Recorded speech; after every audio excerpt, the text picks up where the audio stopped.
সুপ্রিয় দর্শক, ভিওডি বাংলার নিয়মিত আয়োজন নিউজ ন্যারেটিভে আপনাদের সবাইকে স্বাগত জানাচ্ছি। আমি মঞ্জুর মিলন। আপনারা জানেন যে সমসাময়িক নানা বিষয় নিয়ে আমাদের এই আয়োজন। আর আজকে আমাদের সাথে আলোচনা করতে স্টুডিওতে যুক্ত হয়েছেন 12 দলীয় জোটের সমন্বয়ক এবং বাংলাদেশ জাতীয় দলের চেয়ারম্যান সৈয়দ এহসানুল হুদা। সৈয়দ এহসানুল হুদা, আপনাকে ভিওডি বাংলার স্টুডিওতে স্বাগত জানাচ্ছি। ধন্যবাদ আপনাকে এবং ভিওডি বাংলাকে আমাকে আমন্ত্রণ জানানোর জন্য। আমরা আলোচনায় চলে যাই। আপনি রাজনীতি করেন মানুষের জন্য, আপনারা দেশের জন্য, মানুষের ভাগ্যের পরিবর্তনের জন্য। আপনাদের এছাড়া তো রাজনীতিতে আর কোনো উদ্দেশ্য থাকার কথা নয়। জনগণের ভাগ্যের উন্নয়নের জন্য আপনারা যে রাজনীতি করেন, সেই জায়গায় আপনারা জনগণের ভাগ্যের উন্নয়ন কতটা করতে পেরেছেন বা পারবেন, এই প্রশ্নের উত্তর কিন্তু জনগণের আছে। কারণ আমরা স্বাধীনতার পরে আমরা দেখেছি যে বাংলাদেশে এই রাজনীতিবিদরা স্টাবেল কোনো সাংবিধানিক সংস্থা বলেন কিংবা রাষ্ট্রীয় কোনো সংস্থা বলেন, আপনারা দাঁড় করাতে পারেননি। আপনাদেরকেই বিশ্বাস করে জনগণ আপনাদের হাতে ক্ষমতা দেন। কোনো না কোনো রাজনৈতিক দল স্বাধীনতার পরে কিন্তু ক্ষমতায় ছিল, তারা কিন্তু বাংলাদেশের মানুষের যে সার্বিক পরিবর্তন সেটি কিন্তু করতে পারেনি। তো এই এমন বাস্তবতায় আমরা দেখলাম যে যেহেতু রাজনীতিবিদদের যে সংকীর্ণতা, আমি সরাসরি সংকীর্ণতাই বলবো, সেই সংকীর্ণতার জায়গা থেকে রাজনীতিবিদরা যখন উঠে আসতে না পারে, তখন কিন্তু জনগণের ভেতরে এক ধরনের প্রতিক্রিয়ার সৃষ্টি হয়। সেটি কিন্তু আমরা দেখেছি ৭১-এ, সেটি কিন্তু আমরা ধাপে ধাপে আমরা দেখেছি ৮৮, ৮৯, ৯০, আবার আমরা দেখলাম ২০২৪-এ। ২০২৪-এ ছাত্র এবং জনতা জীবন দিয়ে তাদের যে অধিকার প্রতিষ্ঠার যে লড়াই, সেই লড়াই করেছে, সেখানে অসংখ্য মায়ের বুক খালি হয়েছে। এই যে ধারাবাহিকতা মানুষের লড়াই সংগ্রামের, কিন্তু ভাগ্যের পরিবর্তন হচ্ছে না। এখন আমার প্রশ্ন হলো, ৫ আগস্টের পরে আপনারা যে সরকারটি এনেছেন, সেই সরকারের উদ্দেশ্য কি? আর আপনারা রাজনীতিবিদরা আমরা দেখেছি যে ৫ আগস্টের পরেও নিজেদের মধ্যে যে কাদা ছোড়াছড়ি, সেই জায়গা থেকে আপনারা উঠে আসতে পারেন, কি বলবেন? জি, ধন্যবাদ। অনেক বড় একটা ভূমিকা ছিল আপনার, তারপরে প্রশ্নটা এসছে। যথাযথই বলেছেন অনেকটা, যে দীর্ঘ ৫৪ বছরে জনগণের যে অধিকার, যার জন্য রাজনীতিবিদরাই আছেন বাস্তবায়নের জন্য, সেই অধিকারগুলো বা জনগণ অধিকারগুলো থেকে বঞ্চিত হয়েছে।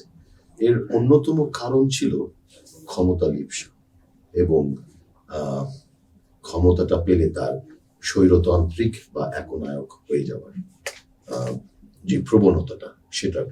এবং এই ধারাবাহিকতা আপনি যদি দেখেন ৭১ বা ৭২ বলি, ৭২ থেকে ৭৫-এ এই যে ক্ষমতা কক্ষিগত করার একটা তাদের প্রয়াস ছিল, সকল মত, ভিন্ন মতকে দমন করার, একদলীয় শাসন কায়েম করার যে একটা অভিপ্রায়, সেই থেকেই কিন্তু বাংলাদেশে একটি নির্মম হত্যাকাণ্ড দেখেছে সমগ্র বাংলাদেশ। এবং তারই ধারাবাহিকতায় আমরা দেখেছি সিপাহী জনতার ৭ই নভেম্বরের সেই ঐতিহাসিক বিপ্লব, এবং সেখান থেকে উঠে এসেছিলেন সেই অখ্যাত মেজর যিনি বাংলাদেশের স্বাধীনতার ঘোষণা দিয়েছিলেন। তিনি কিন্তু বহুদলীয় গণতন্ত্র এনেছিলেন এবং বাংলাদেশের জন্য, আমি এখনো বলি যে কালজয়ী যে দর্শনটা বাংলাদেশি জাতীয়তাবাদ, সেটা প্রবর্তক বা জনক শহীদ রাষ্ট্রপতি জিয়া রহমান। সেই আমলটা যদি দেখেন, একজন ক্ষণজন্ম রাষ্ট্রপতি নির্মম হত্যাকাণ্ডের শিকার হয়েছিলেন প্রতিবেশী দেশের ষড়যন্ত্র নীল নকশায়। তার যেই ক্ষমতা গ্রহণের ৬টি বছর আমরা বাংলাদেশের সার্বিক যে উন্নয়নগুলো আছে জনগণের কল্যাণে, রাজনীতিটা যে জনগণের কল্যাণে, একটি স্বাধীন সার্বভৌম রাষ্ট্রের জন্য যা যা করণীয়, সেটা কিন্তু শহীদ রাষ্ট্রপতি জিয়া রহমান সাহেব শুরু করেছিলেন এবং তার প্রত্যক্ষ ফল আমরা পেয়েছিলাম। একটি যুদ্ধ বিধ্বস্ত রাষ্ট্র অর্থনৈতিকভাবে দেউলিয়া হয়ে গিয়েছিল, সেই রাষ্ট্রে আমরা কিন্তু প্রথমবারের মধ্যে কৃষিতে স্বনির্ভর হয়ে চাল রপ্তানি করেছিলাম, চিনি রপ্তানি করেছিলাম, আমাদের গার্মেন্টস শিল্প তার হাত দিয়ে শুরু হয়েছিল। আপনারা জানেন কিনা আমি জানি না, আমি দর্শকদেরও বলবো, উনি যখন বাদশাহ ফাহাদের আমন্ত্রণে মক্কায় গেলেন, তিনি কিছু নিম গাছ নিয়ে গিয়েছিলেন, সেগুলোকে বলে সাজওয়াইয়া। হ্যাঁ, তো বাংলাদেশের একজন রাষ্ট্রনায়ক তার দূরভিসন্ধিটা দেখেন, নিম গাছ এই মরুভূমির আবহাওয়াতেই বাঁচতে পারে। এবং সেই গাছগুলো উনি নিয়ে গেছিলেন। উনি চির অম্লান হয়ে থাকবেন সৌদিদের হৃদয়ে। সেখানে সৌদি বাদশাহ বলেছিলেন যে তুমি কি চাও, অর্থনৈতিকভাবে তোমাকে আমি কিভাবে সাহায্য করতে পারি, তুমি দরিদ্র দেশ, মাত্র স্বাধীন হয়েছো।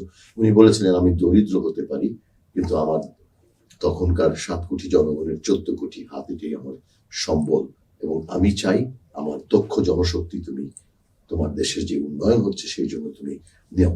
এবং সেই প্রেক্ষাপটেই প্রথম জনশক্তি রফতানিটাও কিন্তু তার হাত ধরেই হয়েছে। 19 দফা বাংলাদেশের উন্নয়নের জন্য একটি যুগান্তকারী, একটি ম্যাগনা কার্টার মতো ছিল। সেটাও কিন্তু শহীদ রাষ্ট্রপতি জিয়া রহমানের হাত ধরে হয়েছিল। সো সকল রাষ্ট্রনায়ক বা রাষ্ট্রের যারা এসছেন তারাই যে ক্ষমতাটা কুক্ষিগত করেছেন, মানুষকে অধিকার থেকে বঞ্চিত করেছেন, সেটা কিন্তু না। এর পরবর্তীতে আমরা স্বৈরশাসক এরশাদের টেনিউরটা দেখেছি। এরপরে গণ অভ্যুত্থানের মাধ্যমে 90-এর বেগম খালেদা জিয়া, বিএনপি ক্ষমতায় এসছেন। গণতান্ত্রিকভাবে বাংলাদেশের অন্যতম একটি সুষ্ঠু নির্বাচনের মাধ্যমে তারা ক্ষমতায় এসছেন। সেইখানে আপনি দেখেন বিরোধী দল হিসেবে যারা ছিল তাদের গণতান্ত্রিকভাবে বলা হয় যে ছায়া সরকার হিসেবে, সেইখানে শেখ হাসিনা কিন্তু বলেছিল একদিনও আমি এই সরকারকে শান্তি দেব না, শান্তিতে দেশ চালাতে দেব না।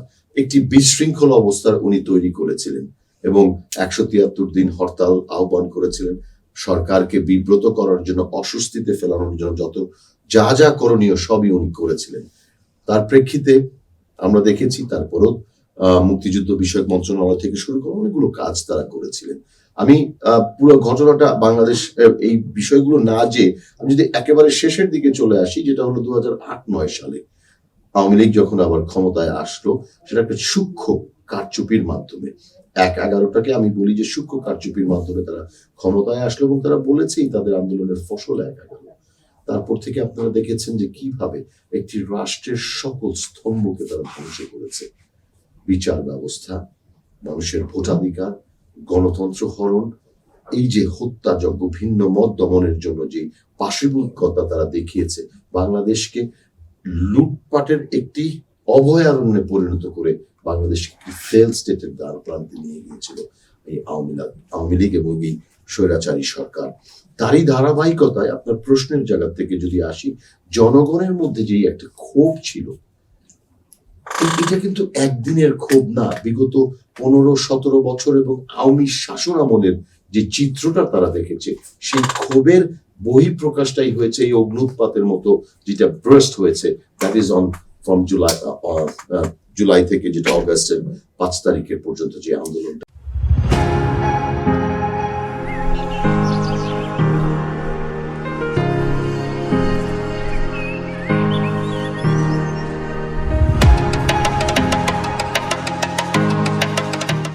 শেখ হাসিনা বা আওয়ামী লীগ কিন্তু ইতিহাসের কাঠগড়ায় দাঁড়াতে হয়েছে এবং হবে, সেটি একটি বিষয়। আমি সেটি ইঙ্গিত করেছি যে দাঁড়াতে হয়েছে এবং হবে, কিন্তু 5 আগস্ট পরবর্তী যে বাংলাদেশ, সেই বাংলাদেশে আপনারা একটা নতুন সরকার নিয়ে এসেছেন। আপনার সব রাজনৈতিক দলের ঐক্যমতেই সেই সরকারটি এসছে। তো আপনারা যদি সেই ইতিবাচক পরিবর্তনটা আসলে না আনতে পারেন, তাহলে তো আপনাদেরকেও সেই জনগণের কাঠগড়ায় যেতে হবে। হ্যাঁ, আপনার প্রশ্নটা হলো, দেখেন 5 আগস্টের পরে যেই সরকারটি এসছে সংবিধানের 106 দ্বারা আমাদের যে একটা ভ্যাকিউম ছিল, সেখানে তারা অন্তর্বর্তীকালীন সরকার হিসেবে এসছে এবং তাদের মূল দায়িত্বই ছিল কিছু দৈনন্দিন কাজ এবং বাংলাদেশে একটি সুষ্ঠু, অবাধ, নিরপেক্ষ, গ্রহণযোগ্য নির্বাচন আয়োজন করা। সেই জায়গায় সেই অন্তর্বর্তী সরকার, আমি মনে করি গত 5ই আগস্ট মানে খুনি হাসিনার পলায়নের বর্ষপূর্তিতে প্রফেসর ডক্টর মোহাম্মদ ইউনূস নির্বাচনের একটি সময়সীমার কথা আমাদেরকে বলেছেন, যেটা আমরা কিন্তু এখন এই মুহূর্তে ক্ষমতায় নেই বা কোনো রাজনৈতিক দল ক্ষমতায় নেই। জনগণের প্রত্যাশা আকাশচুম্বী। সেই প্রত্যাশার বাস্তবায়ন কিন্তু হবে যখন একটি সুষ্ঠু নির্বাচনের মাধ্যমে যারাই জিতুক না কেন, যখন তারা ক্ষমতায় আসীন হবে, তারা তাদের প্রতিশ্রুতি রক্ষা করতে পারে কিনা, তখন এই প্রশ্নটা এসে যাবে। কিন্তু আমরা এই বিষয়টা অনুধাবন আগে থেকেই করেছি বিধায় 2023 সালের 13ই জুন আমাদের যুগপৎ আন্দোলনের সঙ্গী দেশনায়ক তারেক রহমান ঘোষিত রাষ্ট্র মেরামতের যে 31 দফা আমরা ঘোষণা করেছি, এই 31 দফাটাকে আমি বলি জাতির মুক্তির সনদ। এই 31 দফায় জাতির নাগরিকের ভাগ্য উন্নয়নের সবকিছুই লিখিত আছে। এবং this is our commitment, this is the commitment of mister Tarique Rahman.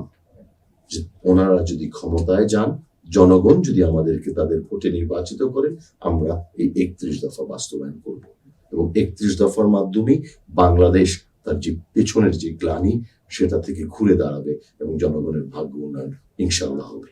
কিন্তু সেই জায়গায় আসি, আসলে জনগণের ক্ষমতায়নের কথা সবাই বলে, ভাগ্যের পরিবর্তনের কথা সবাই বলে, কিন্তু আদৌ সেই পরিবর্তন দেখা যাবে কিনা, এটি একটি প্রশ্ন। আর দ্বিতীয় প্রশ্ন হলো যে আপনারা সব প্রাতিষ্ঠানিক সংস্কার করলেন, কিন্তু শেষ পর্যন্ত যদি দলের যে কর্তৃত্ব সেইটি কি আসলে জনগণ আসলে সুশাসন, মানবাধিকার এগুলো কি ভোগ করতে পারবে? আসলে কি মনে হয় আপনার? সেই সুযোগটা তো প্রথমে আমাকে দিতে হবে, সেই সুযোগটা দিয়ে, এবং সেই সুযোগটাকে আপনি বিচার করবে তো জনগণ। মানুষকে তো সেই আস্থার জায়গায় আপনারা আস্থার জায়গায় আমরা নিশ্চিত। আমি তো আশাবাদী, আমি একজন আশাবাদী মানুষ এবং আমি অবশ্যই আমি 12 দলীয় জোটের আছি, আমার বিএনপির সাথে মিত্র দল হিসেবে পরিচিত। আমরা কিন্তু মানুষের দুয়ারে যাচ্ছি, মানুষকে আমরা 31 দফার সুফলগুলো সম্পর্কে আমরা তাদেরকে বোঝাচ্ছি এবং আমরা বিশ্বাস করি যে আমাদের যে কমিটমেন্ট আছে, নির্বাচনের পরেও একটি জাতীয় সরকার গঠিত হবে যেখানে 31 দফার যারা স্টেক হোল্ডার আছেন তাদেরকে নিয়ে একটি সরকার গঠিত হবে। এবং আমরা আপনারা তারেক রহমান সাহেবের বক্তব্য শোনেন বা বিএনপির বক্তব্য বা অন্যান্য আমরা যারা মিত্র দল, সমমনা দল আছি, তারা সবাই কিন্তু কমিটেড ফর আ চেঞ্জ। কিন্তু আপনারা আস্থার জায়গায় জনগণকে কিভাবে আনবেন? আমি একটি বিষয় উল্লেখ করি যে জিয়াউর রহমান একটি কথা সবসময় বলতেন যে মানুষের কাছে যাও, মানে রাজনীতি করতে হলে তো মানুষের কাছে যেতে হয়। তো সেই জায়গায় তিনি কিন্তু মানুষের কাছে নিজে দৌড়েছেন, মানুষের সুখ দুঃখ, মানুষের যে দুর্দশা এগুলো নিজের চোখে দেখেছেন এবং সেইভাবে তিনি এটিকে ইমপ্লিমেন্ট করেছেন যে রাষ্ট্র ব্যবস্থাপনায় সাধারণ মানুষকে কিভাবে দেশের উন্নয়নে সম্পৃক্ত করা যায়। আমরা সেটি দেখেছি, কিন্তু এখন তো দেখছি আমরা সোশ্যাল মিডিয়া বেস হয়ে গেছে, রাজনীতি বলেন সবকিছুই। তো সেই সোশ্যাল মিডিয়ার উপর বেস করে আপনারা তো জনগণের কাছে যাওয়া অর্থে তো জিয়াউর রহমান যেরকম দৌড়েছেন ওইরকম তো যাচ্ছেন না। আমি শুধু আপনাকে বলছি না, মানে সব রাজনৈতিক দলগুলোকে বলছি। সব রাজনৈতিক দলের সেই সক্ষমতাটাও আপনাকে অনুধাবন করতে হবে।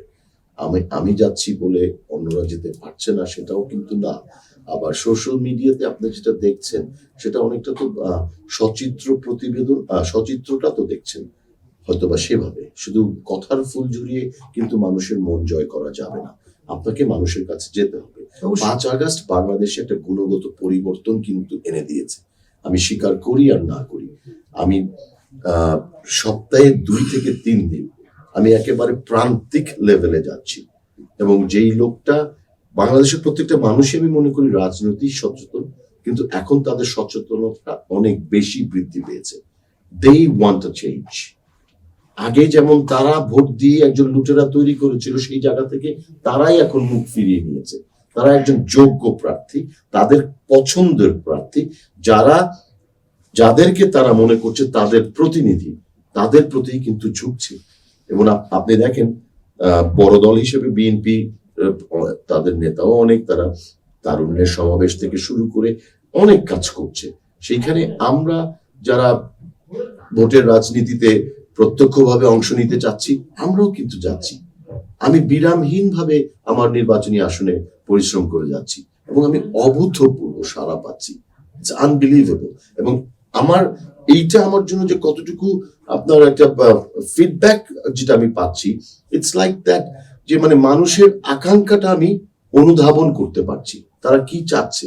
এবং সেই আপনি যে প্রশ্নটা করলেন বা একটা উদাহরণ দিয়েছেন, শহীদ রাষ্ট্রপতি জিয়াউর রহমান মানুষের দ্বারে গিয়েছেন, তাদের কষ্টটা অনুধাবন করতে পেরেছেন বা তারা কি চায় সেটার ভিত্তিতেই কিন্তু উনি ওনার রাজনীতিটা করেছেন। এবং আমরাও কিন্তু সেই জায়গাটাই আমরা যাচ্ছি এবং আমাদের আদর্শ কিন্তু শহীদ রাষ্ট্রপতি জিয়াউর রহমান সাহেব। এবং আমি বিশ্বাস করি আমরা আগামী নির্বাচন যেটা হবে ফেব্রুয়ারির প্রথমার্ধে, ইনশাআল্লাহ মানুষ জাতীয়তাবাদী শক্তির উপরে ভরসা রাখবেন, আস্থা রাখবেন। এবং আমি আহ্বান করব আমাদের উপরে আস্থা রাখেন, বাংলাদেশকে একটি নতুন বাংলাদেশ পরিবর্তন আমরা করবই, এটা আমাদের ওয়াদা, অঙ্গীকার বাংলাদেশের জনগণের কাছে। এবার একটু চলমান ইস্যুতে আসি। আমরা দেখলাম যে প্রধান উপদেষ্টা জুলাই ঘোষণাপত্র প্রকাশ করলেন, সেখানে আমরা দেখলাম দ্বিমত রয়েছে কয়েকটি রাজনৈতিক দল, যেমন বাংলাদেশ জামাত ইসলামী তারা প্রতিক্রিয়া জানিয়েছে, সেখানে তাদের দ্বিমত আছে এবং সেটা নিয়ে তারা ওইভাবে ইতিবাচক মন্তব্য করতেও নারাজ, তাদের বক্তব্য যেটি মনে হলো। পাশাপাশি আমরা দেখলাম যে বিএনপি সেটিকে স্বাগত জানিয়েছে। আপনার কি মনে হয় এটি এক পেশে হয়ে গেল, বা আসলে ঐক্যমতের যে জায়গাটা সেটা ঐক্যমত তো হবে না, এক একজনের একটা মত থাকবে, এটি একটি বিষয়, কিন্তু এই যে জামাতের নেতিবাচক মন্তব্য, এটাকে আপনি কিভাবে দেখছেন? দেখেন, ওনাদের বেশ কিছু নেতিবাচক মন্তব্য আছে, সমসাময়িক শুধু জুলাই ঘোষণাপত্র না, এর বাইরে। আরো একটু অ্যাড করি, এর আগে আমরা দেখলাম যে এনসিপির এক নেতা নাসিরউদ্দিন পাটোয়ারি তিনি নির্বাচন কমিশনে গিয়ে নির্বাচন কমিশন নিয়েও ব্যাপক নেতিবাচক মন্তব্য করেছেন। মেরুদণ্ড সোজা করতে হবে, মেরুদণ্ডহীন, এই শব্দগুলো তো আমরা বিগত দিনে শুনেছি, যখন আসলে নির্বাচন কেন্দ্রিক আসলে ওই ধরনের কোন সংস্থাই ছিল বলে মনে হয়নি, মনে হয়েছে একটি পোষ্য বাহিনী ছিল। তখনকার প্রেক্ষাপট আর এখনকার প্রেক্ষাপটটা এক নয়, কারণ আপনারা সবাই সম্মিলিত ভাবেই তো এই নির্বাচন কমিশন গঠন করেছেন। না, এইটার সাথে আমি একটু দ্বিমত করবো। নির্বাচন কমিশন গঠনটা একেবারে সম্মিলিতভাবে হয়েছে বলতে পারেন। প্রত্যেকটি দলের কাছ থেকেই ওনারা সম্ভাব্য প্রার্থীদের একটা তালিকা চেয়েছেন, সেখান থেকে ওনারা যাদেরকে যোগ্য মনে করেছেন সেটা করেছেন। সেই ব্যাপারে কিন্তু আমাদের একটা নির্বাচন কমিশন, স্বাধীন নির্বাচন কমিশনের একটি ঐক্যমত হয়েছে। জুলাই সনদে সেটার বাস্তবায়ন হবে এবং সেটা সংবিধানেও থাকবে এবং সেখানে গঠন প্রক্রিয়া থেকে শুরু করে সবকিছুই থাকবে। আপনাকে কিন্তু এই ইন্টারিম পিরিয়ডটা যাচাই করলে হবে না, শুধু এর পরের বাংলাদেশটা কিভাবে চলবে সেই অনেকগুলো বিষয় কিন্তু আমরা ঐক্যমতে এসেছি, যেটা আইনগতভাবে হতে পারে। এখানে প্রশ্নগুলো কেন আসছে? আপনি যদি এখন ঐক্যমত না হতে পারেন, তাহলে পরবর্তীতে তো সেটা আপনার যে এক ধরনের আস্থাহীনতা রাজনৈতিক না, এটা তো থেকে যাবে। আস্থাহীনতা, অনৈক্যর জায়গাটা যেখানে হচ্ছে, আমি বলি জামাত ইসলামী কি কারণে তারা জুলাই ঘোষণাপত্র দেওয়ার one of the stakeholders, ওনারা মঞ্চে ছিলেন।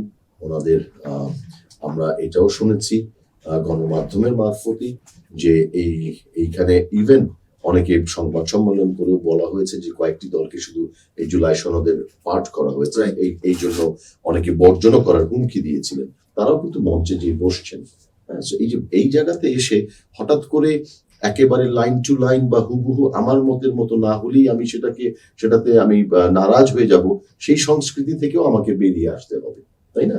সেই সংস্কৃতি থেকে বেরিয়ে আসতে হবে। আমি মনে করি যে এইখানে আপনি যে প্রশ্নটা করেছেন, সেখানে অনেকগুলো দল আসলে তাদের নির্ঘাত আগামী নির্বাচনে তাদের যে ভরাডুবি সেটা তারা আঁচ করতে পারছেন এবং এই কারণেই তারা নির্বাচনটা প্রলম্বিত করতে চাচ্ছেন, বিলম্বিত করতে চাচ্ছেন, নানা অজুহাত দিচ্ছেন।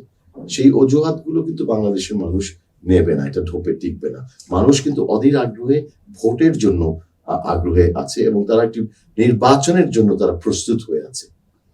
এই যে বাংলাদেশের যে পরিবর্তন 24 আগস্টের পরে, আসলে মানুষের প্রত্যাশা কতটুকু পূরণ করতে পেরেছেন প্রফেসর ইউনূসের সরকার?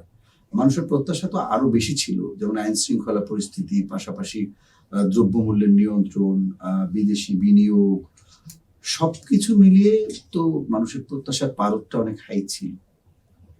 ট্রু, প্রত্যাশার পারদটা হাই ছিল, কিন্তু আপনাকে বুঝতে হবে একটি ধ্বংসস্তূপের থেকে আপনি আস্তে আস্তে ওপরে উঠতে চাচ্ছেন। সেই জায়গাটা প্রশাসন থেকে শুরু করে বাংলাদেশের সর্বস্তরে যেভাবে দলীয়করণ করা হয়েছিল, অর্থনীতি বলতে কিছু ছিল না, banking sector was just at the brink of ব্যাংক্রাপসিতে ছিল। সেই জায়গা থেকে আপনার ওনারা চেষ্টা করে যাচ্ছেন, দ্রব্যমূল্য কিছুটা স্থিতিশীল আছে, আইন শৃঙ্খলার ওনারা উন্নতি করতে পারেননি একেবারে মোটা দাগে। সামনে নির্বাচন, আপনি আইন শৃঙ্খলা যদি নিয়ন্ত্রণ করতে না পারেন, এখনই ব্যর্থ হন। যেখানে আমরা জানি যে প্রশাসনে তেমন কোনো পরিবর্তন হয়নি, বিভিন্ন গোয়েন্দা সংস্থা, আমি নাম বলবো না, সব গোয়েন্দা সংস্থাগুলো এখনো আগের সরকার, বিগত আওয়ামী লীগ, ফ্যাসিস্ট আওয়ামী লীগ সরকারের আমলে লোকজন এখনো বসে আছে। আবার গতকালকে দেখলাম 79 জন ওএসডি হওয়া 5 আগস্টের পরে পুলিশ কর্মকর্তাকে পোস্টিং করা হয়েছে। এটা তো বিপরীত হওয়ার কথা ছিল নির্বাচনের আগে এই ধরনের পদক্ষেপ। আসলে দেখেন, হুট করে তো আপনি এত নিয়োগ দিতে পারছেন না। আপনি যদি নিয়োগটা দেনও, কাউকে তো আপনি ডিরেক্টলি ডিআইজি বানিয়ে শূন্য গোল ভালো না, কিন্তু আপনি তো একজনকে নিয়োগ দিয়ে ডিআইজি বানিয়ে ফেলতে পারছেন না সাথে সাথে, তাই না? সেখানে কিছু সংস্কারের ব্যাপার আছে, এবং তারা যেই কাজগুলো করছেন এখানে এখন এই জায়গাটাতে সেনাবাহিনী একটা উল্লেখযোগ্য সংখ্যক মোতায়েন থাকবে ওনারা বলেছেন, এবং অন্যান্য আইন শৃঙ্খলা রক্ষাকারী বাহিনী থেকে আমি যদি সঠিক হয়তো একদম এক্সাক্ট হবে না, 8 লাখ আইন শৃঙ্খলা রক্ষাকারী, 8 লাখ সামথিং, 51,000 সামথিং আইন শৃঙ্খলা রক্ষাকারী বাহিনী নিয়োজিত থাকবে। সো এটা শুধু পুলিশ না, there Ansars and BGB and plus সেনাবাহিনী নিয়োজিত থাকবে, এবং আমি মনে করি এর বাইরে বাংলাদেশের জনগণ পাহারাদার হিসেবে কাজ করবে, এটাই আমাদের বিশ্বাস। সো তারা একটি নির্বাচন চাচ্ছে এবং তারা বাংলাদেশকে একটি গণতান্ত্রিক ধারায় নেওয়ার জন্য বাংলাদেশের জনগণ এই কাজটি করবে। They will work as a vanguard. আপনাদের এক সময় জোটের শরিক ছিল বিএনপি, 20 দলীয় জোট, তার পরবর্তীতে এর আগে 18 দলীয় জোট, 20 দলীয় জোট। এখনো আপনারা তাদের সাথে রাজনীতির মাঠে সমন্বয় করেন বিভিন্ন সময়, আপনাদের মধ্যে একটা ভালো সম্পর্ক রয়েছে, সমমনা যে দলগুলো আছে আপনারা বিভিন্ন সময় দেশের সংকটে আপনারা ঐক্যবদ্ধভাবে সিদ্ধান্ত নেন। আপনাদের বাংলাদেশ জাতীয়তাবাদী দলের নেতা, ভারপ্রাপ্ত চেয়ারম্যান তারেক রহমান সাহেব, তিনি দেশে আসছেন না কেন? কিসের সংকট মনে হচ্ছে? তার দেশে আসতে বাধা কোথায়? উনি সর্বপ্রথম বলেছিলেন আইনিভাবে ওনার নামে যে মিথ্যা মামলাগুলো আছে সবগুলোর মোকাবেলা করেই উনি দেশে ফিরতে চান। আমরা সর্বশেষ যেটা জানি যে ওনার সবগুলো মামলা দিয়ে উনি আইনিভাবেই মোকাবেলা করেছেন। এই মুহূর্তে আমাদের কাছে যতটুকু ইনফরমেশন আছে উনি খুব শীঘ্রই বাংলাদেশে আসছেন। কোন মাসে আসতে পারে? নির্বাচনের তফসিল রোডম্যাপ তো ঘোষণা হয়ে গেছে বলেই চলে। এটা চমক হিসাবেই থাকুক, আমি শীঘ্রই বলেছি, শীঘ্রইটা কিন্তু 3 মাস পরে না। I could have said differently. So এটা একটা চমক হিসেবেই থাকুক। এছাড়া আজকে আপনার পিনাকির একটি স্টেটাস হয়তো দেখেছেন, সেখানে উনি 22 অগস্টের কথা বলেছেন। তাহলে 22 আগস্ট আমি বলেছি যে ওইখানে উনি একটা স্টেটাস দিয়েছেন, আর আমার কথাটা হলো শীঘ্রই হয়তোবা উনি বাংলাদেশে আসছেন, আমরা আশা করতে পারি। যাই হোক, তারেক রহমান সাহেব তিনি দ্রুত বাংলাদেশে ফিরে আসবেন।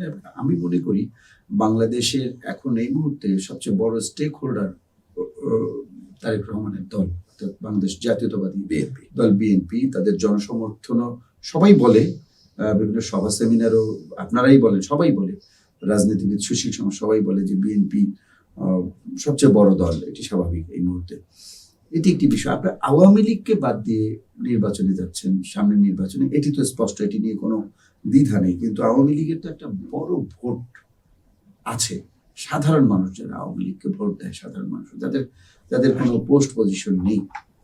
এছাড়া যারা পোস্টধারী আছে তাদের অনেকেই আবার, অনেকের বিরুদ্ধে মামলা হয়নি কিংবা গ্রেপ্তার হয়নি, তারাও দেশের ভেতরে অবস্থান করছেন।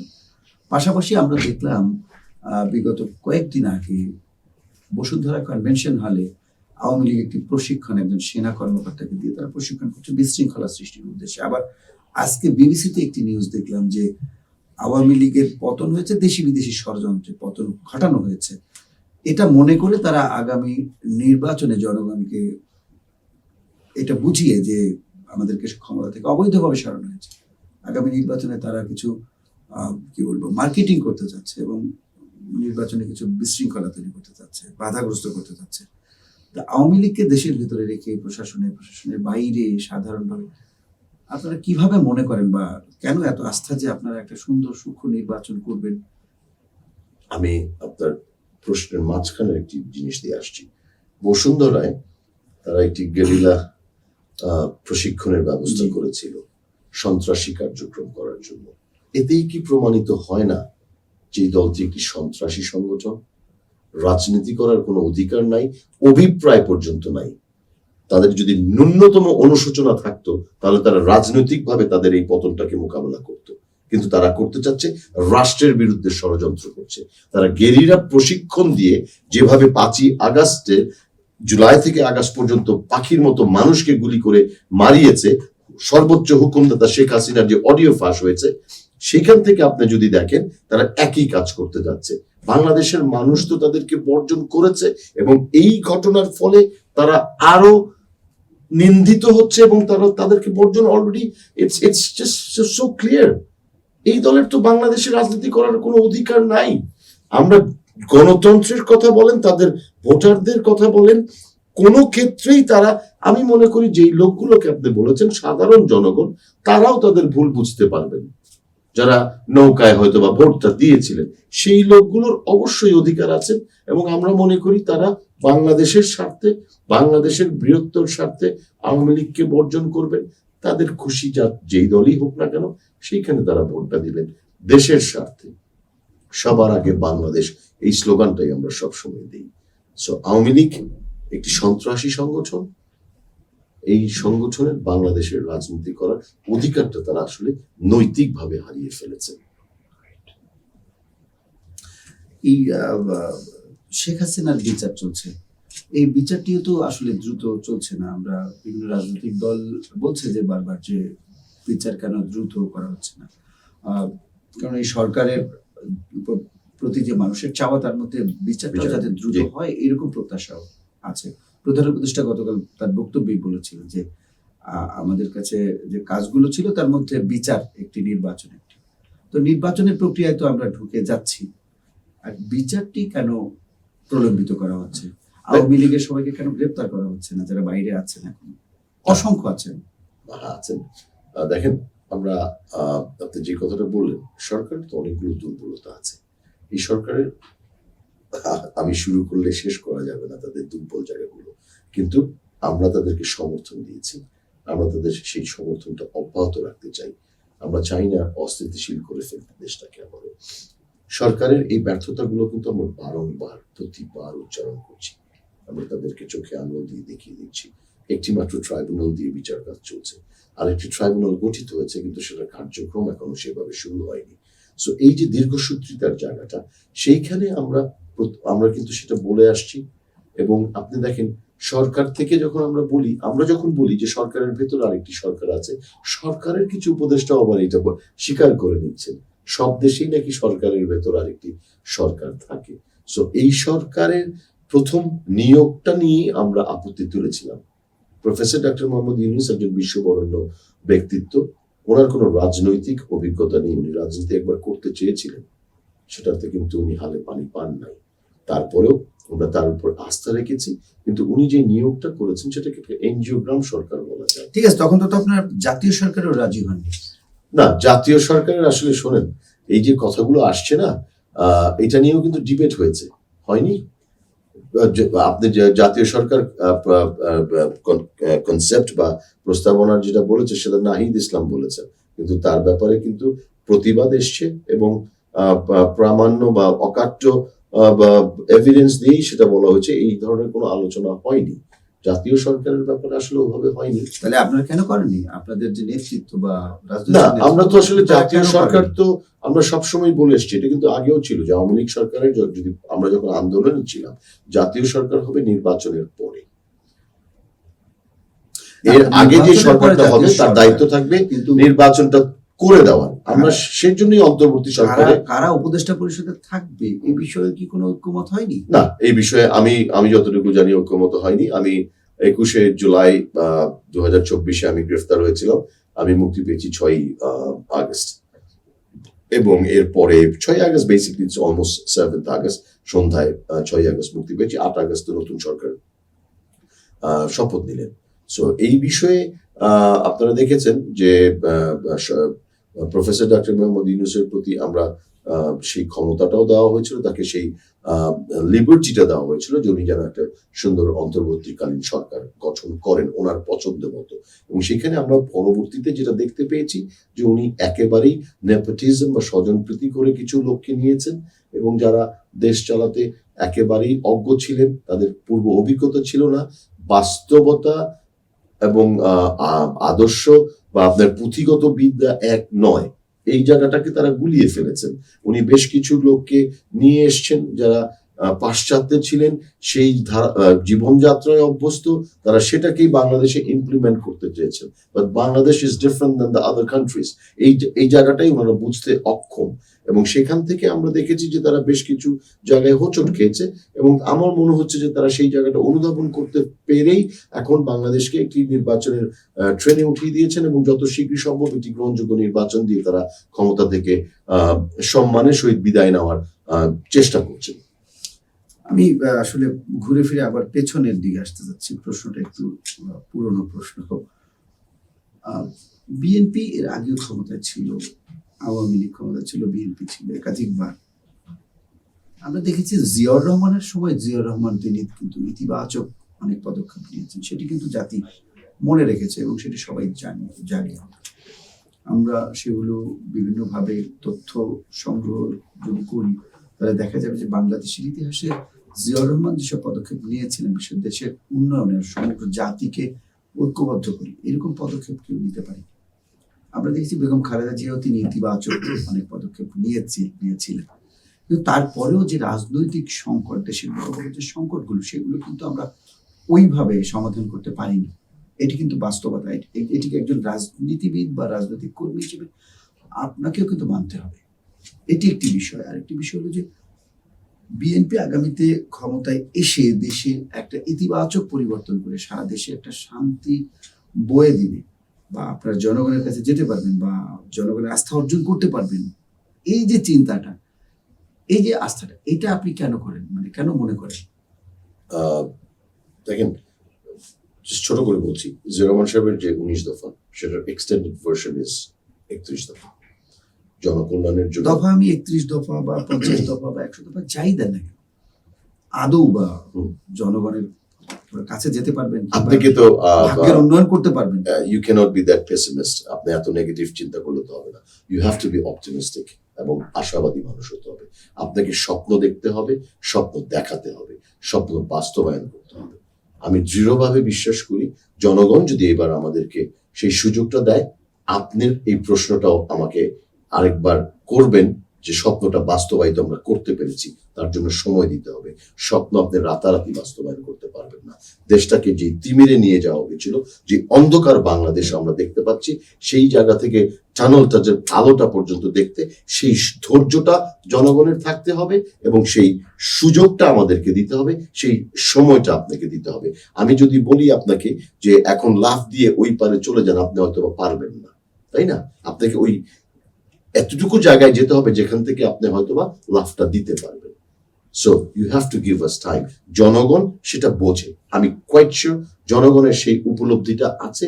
তারা এত, যদি আমরা, আর সর্বপ্রথম যেটা এর বাইরে যেটা আসে, আসলে একটি নির্বাচিত সরকার থাকতে হয় স্টেবিলিটির জন্য। সেই স্টেবিলিটি যেটা যখন আসবে, ইটস আ লজিক্যাল সিকোয়েন্স, উন্নয়নটাও তখন হবে। বিএনপি তার কমিটমেন্ট যদি রাখতে পারে, বিএনপি যদি কমিটমেন্ট না রাখতে পারে, আমি এককভাবে আমার কমিটমেন্ট রাখলেও কিছু হবে না। জনগণ আমাদেরকে ছুঁড়ে ফেলে দিতে হবে, এবং এই শিক্ষাটা বিএনপির প্রত্যেকটি নেতা কর্মী, আমি নিশ্চিত তারা নিচ্ছেন এবং নিবেন, এবং সেটা পালন করবেন যে জনগণ সকল ক্ষমতার মালিক। দেশের জনগণ চাইলে আরেকটি 5 আগস্ট হতে খুব বেশি দেরি লাগবে না। সবশেষ আপনার এই সরকারের কাছে আসলে প্রত্যাশা কি? অল্প করে বলুন, ছোট করে বলুন। সরকারের সময় প্রায় শেষ। ওনারা আর অগস্ট সেপ্টেম্বর বা মানে 5 মাসের মতো আছেন। আমরা যদি ফেব্রুয়ারিতে নির্বাচন দেখি, আমরা আশা করব যে তাদের যে কমিটমেন্ট, সেই কমিটমেন্ট অনুযায়ী তারা কাজ করবেন, এবং সেইখানে নির্বাচনের জন্য যা যা করণীয়, আপনি যে কথাটা তুললেন যে আইন শৃঙ্খলা রক্ষা, তেমন উন্নয়ন তারা করতে পারেনি, উন্নতি করতে পারেনি, আমি বলি, তো সেই জায়গাটাতে তাদেরকে অনেক বেশি নজর দিতে হবে। এটা এখনো একটি চিন্তার বিষয়। আমরা আইন শৃঙ্খলার উন্নতি হয়নি বলে করতে পারবো না, তার জন্য নির্বাচন দিব না, সেটা তো হতে পারে না। এবার তো আরো বেশি চ্যালেঞ্জ না, হ্যাঁ, ডেফিনেটলি এই আপনাকে আমাকে সবাইকে কিন্তু আমরা সহযোগিতা করতে চাই সরকারকে। একটি সুষ্ঠু নির্বাচন হওয়ার জন্য আমরা সেই সহযোগিতা করতে চাই। আমরা বারংবার তাদের লুপহোলস গুলো দেখিয়ে দিব, তাদেরকে তাগিদ দিব, এই জায়গায় এই কাজগুলো করতে হবে আপনাকে। এবং আমরা মনে করি সরকারের যদি সদিচ্ছা থাকে, সেটা করা সম্ভব। এবং আমি আশা করব সরকারের মধ্যে যে ভেস্টেড গ্রুপটা আছে, যদি বাংলাদেশে অন্য কোনো ষড়যন্ত্র কেউ না দানা পাকাতে পারে, অবশ্যই আইন শৃঙ্খলা রক্ষার উন্নতি হবে এবং পুরো সামগ্রিক দেশের অবস্থানটা একটি নির্বাচনের উৎসবমুখর নির্বাচনের দিকেই যাবে। এবং বাংলাদেশে আমি বিশ্বাস করতে চাই সর্বকালের একটি শ্রেষ্ঠ নির্বাচন অনুষ্ঠিত হবে। গণতান্ত্রিক অগ্রযাত্রায় বাংলাদেশ প্রবেশ করবে। বাংলাদেশের মানুষ তার কাঙ্ক্ষিত জনপ্রতিনিধিকে বেছে নিতে পারবে এবারের নির্বাচনের মাধ্যমে। এসআর হুদা, আপনাকে অসংখ্য ধন্যবাদ জানাচ্ছি। আপনি নিজের মূল্যবান সময় ব্যয় করে আমাদের স্টুডিওতে সময় দিয়েছেন, আপনাকে ধন্যবাদ জানাচ্ছি। আশা করি ভবিষ্যতে আপনাকে আমরা ভিওডি বাংলার সাথে পাবো। ধন্যবাদ আপনাকে আমাকে আমন্ত্রণ জানানোর জন্য, এবং দর্শক শ্রোতা যারা আমার এই অনুষ্ঠানটা দেখবেন তাদের সকলকে সালাম ও শুভেচ্ছা। সুপ্রিয় দর্শক, আজকের মতো আলোচনা শেষ করতে হচ্ছে। শুধু আলোচনা শেষ করার আগে এটুকু বলে যাই যে এসআর হুদা বলছিলেন যে জনগণের কাঠগড়ায় দাঁড়াতে হবে বা জনগণের কাছে প্রশ্ন থেকে যাবে যদি ইতিবাচক পরিবর্তন না হয়। আমরাই তেমনটাই মনে করছি যে জনগণের যে চাওয়া, যে প্রত্যাশা, যে কারণে 5 আগস্টের মধ্য দিয়ে যে পরিসমাপ্তি হয়েছে অসংখ্য মানুষের জীবনদানের মধ্য দিয়ে, সেই যে প্রত্যাশা পূরণ, সেটি যদি জনগণের প্রত্যাশা হয় তাহলে রাজনীতিবিদদের অবশ্যই সেই প্রত্যাশা পূরণ করতে হবে। আর সেই প্রত্যাশা পূরণ না করতে পারলে আবারও জনগণের কাঠগড়ায় দাঁড়াতে হবে রাজনীতিবিদদের, এবং অনেক বড় মূল্য দিতে হতে পারে। কেননা আমাদের পেছনের ইতিহাস কিন্তু তাই বলে। তাই আমাদের প্রত্যাশা থাকবে একটা সুন্দর বাংলাদেশ গঠন করবে রাজনীতিবিদরা মিলে ঐক্যবদ্ধভাবে, এবং একটি মানবিক বাংলাদেশ গঠন করবে। সবাই ভালো থাকুন, সুস্থ থাকুন, নিরাপদে থাকুন। সবাইকে ধন্যবাদ।